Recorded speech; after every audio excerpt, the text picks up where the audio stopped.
Nigeria's President Bola Tinubu is calling for African-led solutions to the continent's challenges, urging unity and peace. Tinubu made the remarks at a state dinner hosted by Equatorial Guinea's president after the two nations signed bilateral deals. Tinubu is on a 3-day state visit to the country.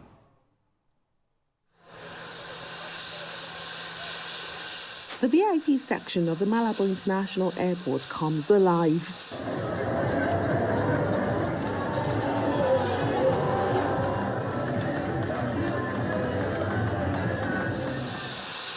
President Bola Tinubu of Nigeria arrived in Equatorial Guinea just after 2 p.m., beginning a 3-day state visit. He was welcomed by the country's Prime Minister before heading to the People's Palace Court or the Presidential Palace. At the palace, Tinubu meets with President Teodoro Nguema Mbasogo.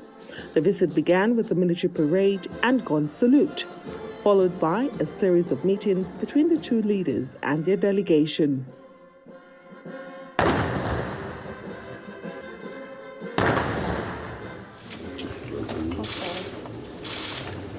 The discussions resulted in new agreements covering oil and gas, security, and economic cooperation.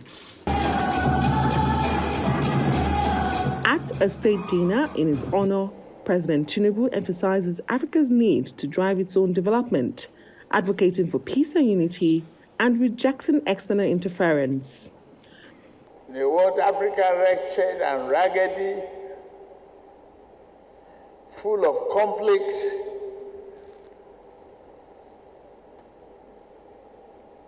antagonism of one another. But we are saying no.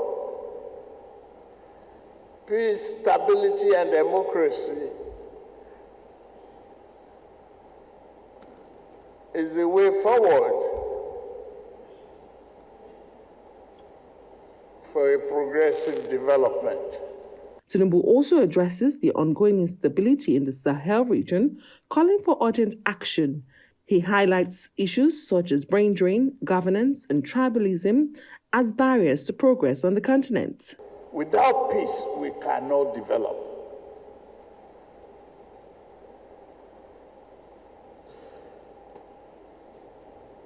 Our problem is not that we don't understand what to do. We identify them, we understand what to do. Our problem is how and when we should do that. And I say the time is now. Tribalism,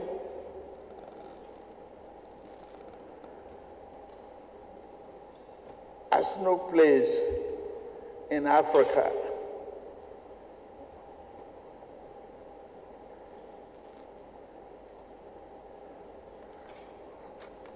We have to take the continent and take it strongly.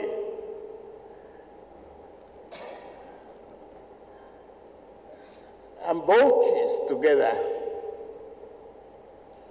Help one another. Develop our resources for our progress.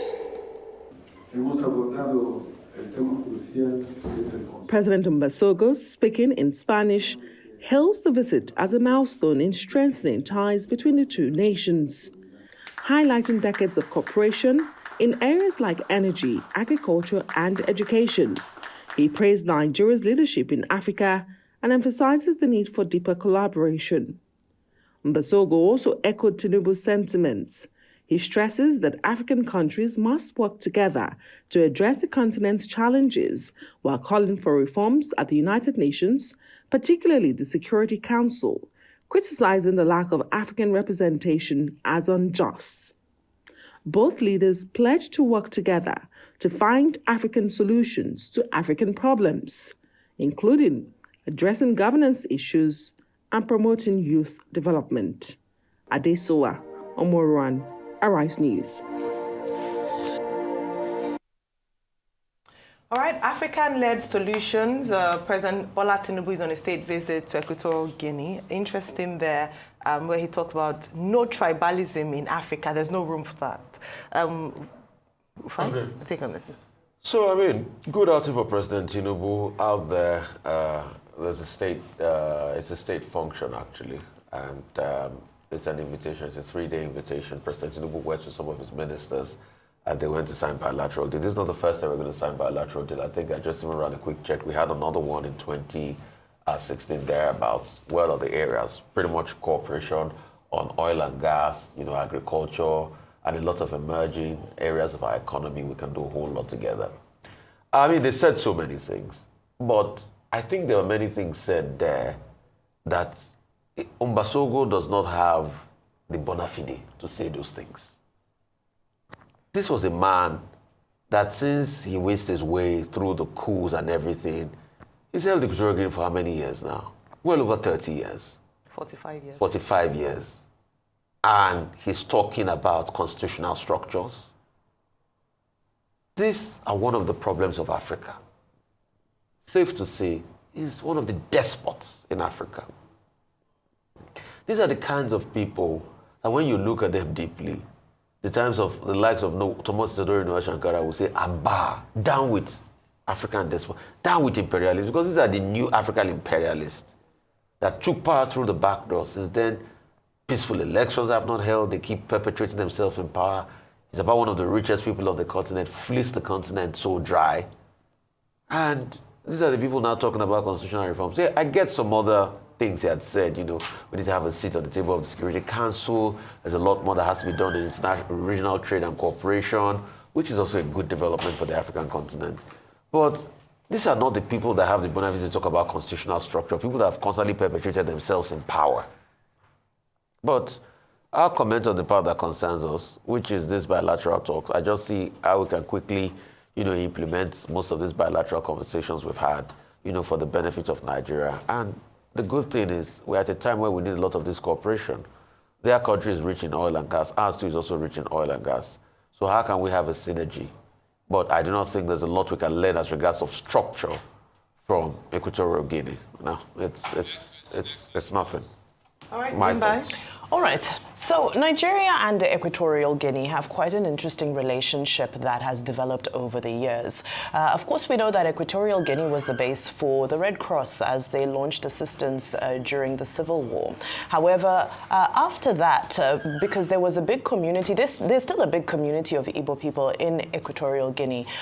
We saw when this current president came in, just before he came in, in the late 70s, unfortunately, there was a mass exodus of Igbo people who had to flee. They had to be evacuated from Equatorial Guinea because they were being accused of subversion and a number of things. So that made relations between the two countries extremely sour during that period. However, this takes me to the point where President Tinubu speaks about tribalism, because it is important, especially when there's a very large Igbo community in that country, and just given the context of all that's happening within the region. So speaking on tribalism was important, as of course it serves to ameliorate relations between the two countries that were driven between the aggression between the Fang tribe that the president of Equatorial Guinea belongs to and the Igbo tribe. Now, moving on from that, there were discussions about security situation within the region. Now, it's great to see President Tinubu speaking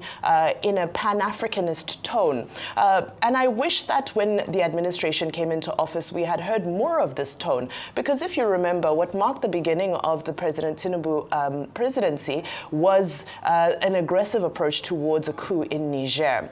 So what we're seeing is the president ensuring that he solidifies friendly diplomatic ties within the region, because we have an alliance of Sahel states that is growing in influence, growing in strength, reported to be externally influenced. So this is a good time to push a message of Africa for Africa. Having said that, I hope we can walk that talk. It's a conversation that has to go back to ECOWAS. Let's take a look at who the primary influences are on ECOWAS. Is ECOWAS really an Africa for African organization? So as much as the rhetoric is great, the body language is great, it is important. As much as there's no land border between Nigeria and Equatorial Guinea, I believe we share a maritime border. So it is important to ensure that Nigeria is in very good books with her neighbors, especially because only one of those neighbors now belongs to ECOWAS. A good development. However, let's see more of walking the talk, and hopefully something positive as well will come out of those bilateral agreements that have been signed. Yes, talking about bilateral agreements, the president of Equatorial Guinea, President Mbasogo, took the opportunity to highlight some of the shared interests of Nigeria and Equatorial Guinea while he received the president on a 3-day working visit, a state visit. And part of that he had mentioned, which is highlighted hydrocarbons, which Equatorial Guinea has in terms of oil reserves, and then also education, science and technology, human development, some of the things that Nigeria and Equatorial Guinea have in common. But talking about the president speaking as a Pan-African, I thought that was very important because the president, since he came into office last year, has positioned himself as a Pan-Africanist, especially coming into his role as chairman of ECOWAS and having to deal with some conflict across the continent, especially this part of the continent in the west of Africa. Now, he used the opportunity to speak about those things and talked about how we must strengthen democracies and ensure that we work together to be able to handle or tackle conflicts in the Sahel, in Congo, on the Congo Basin, and just around those areas. And I thought that was quite important. But when we talk about strengthening Africa, Africa for Africa, because he used the opportunity to also speak to international organizations, saying that whilst their support and intervention is great, but they should make it situated on the African continent, speaking about the strengths that Africa has with its youth population, millions of young minds who are ready and willing to work, so that the developmental agencies are able to tap into the rich resource of young people in Africa. But I thought it was also important for him to speak, when he talked about constitution and development with democracy in Africa. The host himself has been leader since he was 37 years old. He's now 82 years old. He has been described as a dictator, as someone who doesn't have respect for democracy. And so if we're going to speak about Africa for Africa and strengthen democracies, then we must also be willing to tell ourselves the truth, especially at leadership levels. But of course, for Nigeria, we must salute the fact that we've enjoyed uninterrupted democracy now for about 24 years, over 20 years now. So that's a good trajectory. And hopefully that we can see more of that across the African continent and do away with sit-tight leaders. Move on to our next story. The federal government yesterday approved the regulation for the implementation of a 0% duty rate and value-added tax exemption on selected basic food items.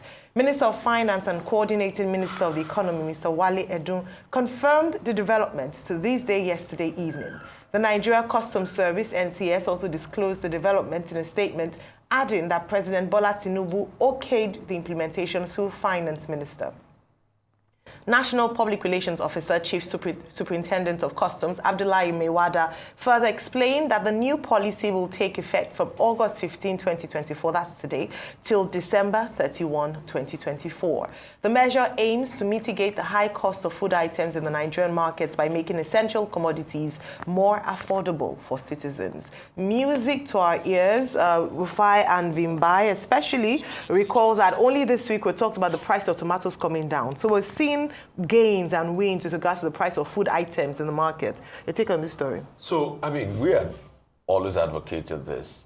I mean, I think, I forget his name now, of Agora Policy Think Tank, former NEAT secretary, part of the family, and this is the Arise family, also advocated this in many... I remember his name. His name just skipped me now. It was former secretary of NEAT. So we have always advocated this, and in fact, in many articles, he did, advocate for something like this. In fact, we had done it before. At the time of Yaradua, where we had, food a problem like this, we did open the window a bit to be able to import. But there's also been a backlash where a lot of people are saying this is also going to discourage the local farmers. But the government's argument is it's for a short period. So it starts on the 15th of August and it spans till about December. Where I just want the government to be very careful is when you now start to issue these quotas. I hear it's going to be to companies that have like 5 years running experience already and things like that. Hope, and I'm asking questions now, hope is not going to be the case where some people will hijack the process, where they will take the companies of their girlfriends to be able to get import waivers. Hope we are not going to have import waivers consultants that you just give them money and they're able to help you get import waivers. Hope they are not going to give these import waivers as quota to political friends, surrogates, and family members. Hope is not going to be a process that will be hijacked by their girlfriends and their emissaries. Hope there's going to be paramount transparency. In fact, I would like to suggest we should have an open portal where we can apply for this, and the open application process and the open approval process should be shared across board so that we have a sense of transparency. We don't want a case like it's been done in other parts of the country and other schemes like this, that people will just hijack the process. A la the early 80s, where import licenses were given to political cronies and their girlfriends. All right. Okay. A significant development, of course, like you said, so many people have been clamoring for this for a very long time. However, it's a temporary measure. It's supposed to just be a stopgap measure while other things are coming into play. And that's what I want to focus on, that this is a short-term intervention. However, what are we doing to ensure that we have sustainable food security and sustainably low food prices? I understand that the military have been deployed to various farm areas across the northwest and north central areas of the nation in order to ensure that farms are secured and well protected. That's another positive development. However, again, it's another stopgap measure. So while we're looking for these quick wins, while we're looking for these interventions that are said to, and we say fingers crossed again, crash prices, because we do know the behavior that often happens in the market where once prices come up, no matter what intervention is made, those prices are so stubborn, it's very difficult to see prices being reduced in the market. But we do hope that there will be discipline in that department. However, what are we doing for the long term? Yes, I see fertilizers being distributed, but again, that's only one aspect of agriculture. What are we doing with regards to developing irrigation in this country? What are we doing with regards to creating greenhouses, mass greenhouses across the agric sector, so that some produce such as tomatoes, for example, stop being seasonal? This economy is far too large to be depending on seasonal prices for certain things. What are we doing about the roads? Because there are also people who, most of the farmers struggle to get their produce to market on time and fresh because of the status of the roads. So fantastic to see these short-term interventions that are hopefully going to provide succor for us. But where are we going in the long term? Let's not focus all our energy on this. Let's see where we're also going with regards to keep making sure that prices are sustainably low and that Nigeria can sustainably feed her own.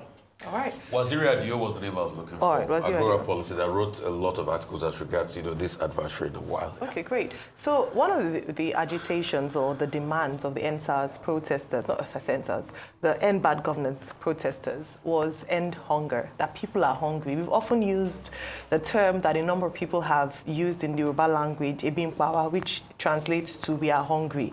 And so the key area that Nigerians want this administration to focus on is food security and ensuring that food gets to the table of every man, at least everyone here in Nigeria. And this latest move or this latest policy direction is in addressing that. Now, as you mentioned, Vimbai, in the short term, fantastic, and it is clear, there are clear guidelines with regards to how they are going to implement this. I like the fact that they've said that companies who would qualify for this had to have the capacity and had to have demonstrated the fact that they've worked in the agricultural sector for a while. I say this because in the past, when you look at some companies who benefit from these government initiatives, they have no business in that industry. They have no business, in agriculture. They're just people who registered something to be able to take advantage of this new direction. Now, the most important thing when we come to policies like this is implementation. And that's why I agree completely with transparency.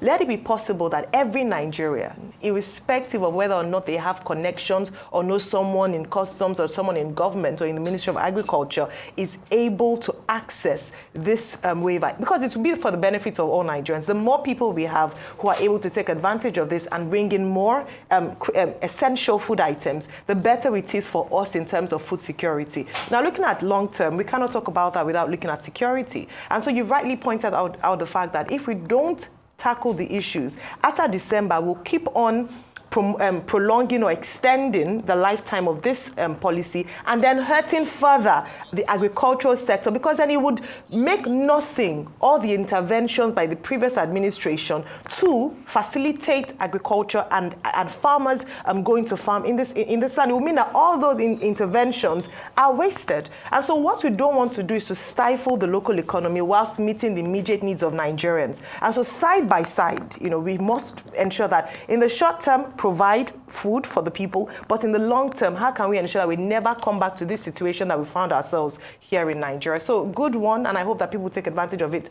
The details of how you can qualify is in the This Day report of today, so you can check that out.